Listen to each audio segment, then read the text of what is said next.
So I guess this is the one that we've all been waiting for. I feel like I've seen images of this sneaker all the way back since 2019. Either way, it is finally dropping, and it's dropping at a perfect time to be the return of the Yeezy Red October. So let's break them open, let's break them down, and today we're taking a look at the Yeezy Foam Runner in the Vermilion colorway.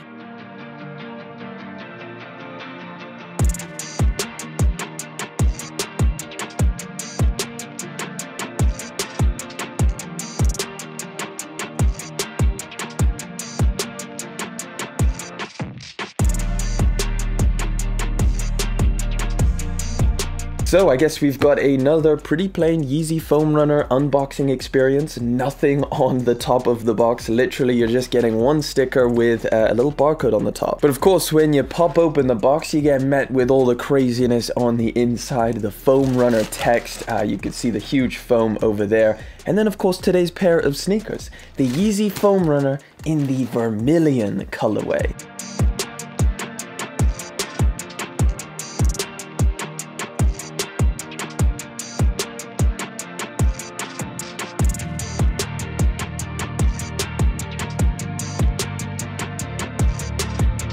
Okay, so here it is, and I guess when I first kind of knew that I was going to be buying these, I pretty much assumed I knew everything there was to know about this sneaker. However, there is a few surprises that I think you guys would definitely like to know before you go out and purchase these when they do release. Now, speaking of the release, let me give you some of those release details. These drop on October the 29th. They're going to retail for the regular £75 here in the UK or $80 if you're out in the US. They should be dropping in most of the places that Yeezy Foam Runners are releasing. In terms of stock, I think it should be relatively similar to the past ones. However, it is very important to keep in mind this release is going to be no walk in the park.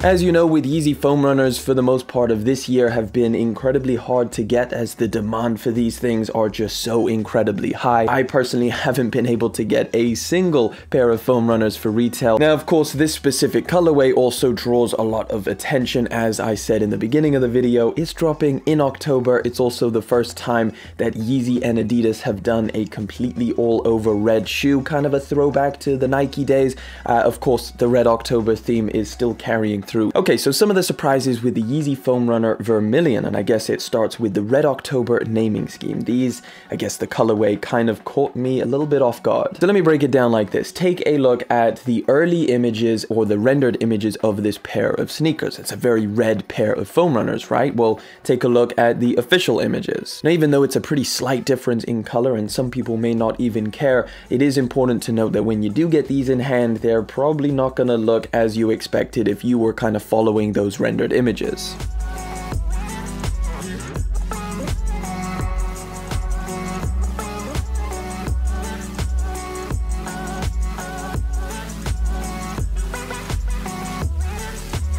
It's really hard to show this off on camera. I mean, maybe it's obvious for you. I do want to make it clear, this is not a pink pair of Foam Runners, and the red is really not bad at all. However, I do think that it does differ from those early images, or maybe an exact red just a bit. It's pretty strange. In some lighting conditions they look red, and in others it kind of has a pinkish tone to it, almost like an infrared. Either way, the colorway in general, in and of itself, is pretty nice.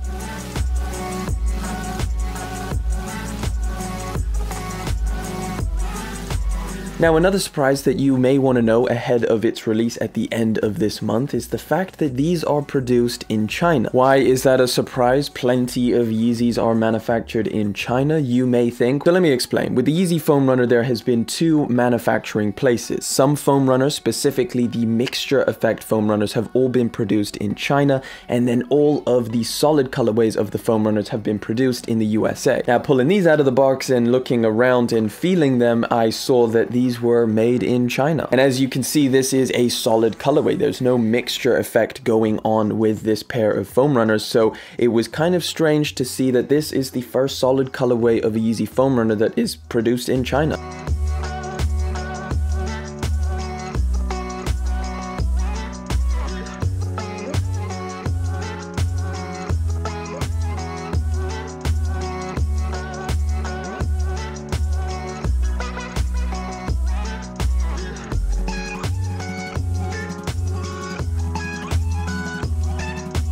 Now obviously this isn't a massive deal, but like I have stated in the past, some of the materials kind of feel slightly different between the mixture effect ones that are produced in China and then the solid ones that are produced in the US. There's very, very small differences like the texture on the top. For example, typically speaking, the Chinese manufactured pair of foam runners has a slightly rougher, a little bit more of a synthetic feel to the material, as in like the texture that you get on the top of the foam runners feels a little bit rougher. And then of course the USA manufactured ones feels a little bit more organic and not as rough. Either way, it's very small. However, they are two surprises that I thought you guys would find useful when it comes to the end of the month and the release of these. And of course, this red color is still pretty nice in and of itself. Is it my favorite?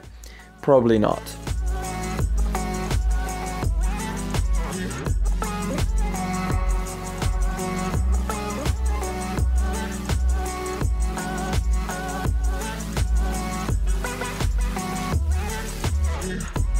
For me personally, and again, it's a personal thing, I prefer the earth tones that we've had of the sand colorway, the Arak colorway, and of course the ochre colorway. I just find them so much easier to throw into the rotation. Now, some of the mixture effect ones are great, and I would kind of throw this in the same kind of bucket as those. A little bit crazier, getting a little bit, you know, more out there with the colors. Now, the red color itself, I think, goes on the foam runner really nicely. It's something that just kind of suits the foam runner as a fun looking pair of shoes that you can wear to a lot of easygoing outdoor activities, whether it's the beach, predominantly going to be summer activities. I know that these are dropping at kind of the end of fall and coming into winter. Either way, whatever season you want to be throwing the foam runners into your rotation, I do think that this vermilion colorway is done pretty well. I like the way that the color is. Like when I said that it was surprising seeing the type of red this is, I'm not saying it's a bad thing. I'm just saying that it's slightly different to what you may expect, and I think that this color is pretty nice. Now, in terms of sizing, with the Yeezy Foam Runner, I actually go true to size with these. I know that a lot of people have said half size up, and that's predominantly for people who are already a half size. As you know, the Foam Runners only come in full sizes, so if you are a half size, I'm also going to recommend that you go up to that closest full size. Again, the Foam Runner, I can't stress this enough, it is one of the most comfortable things you're going to be putting on your feet. I do want to know your thoughts on the Yeezy Foam Runner in the Vermilion colorway. What do you think of it? Do you like it? Is this something you're going to be going for at the end of this month? Let me know down in the comment section. But that pretty much wraps it up. Thank you so much for coming through, hanging out for yet again another video. Thank you for liking, commenting, and of course subscribing. I'll catch you guys in the next one, but until then,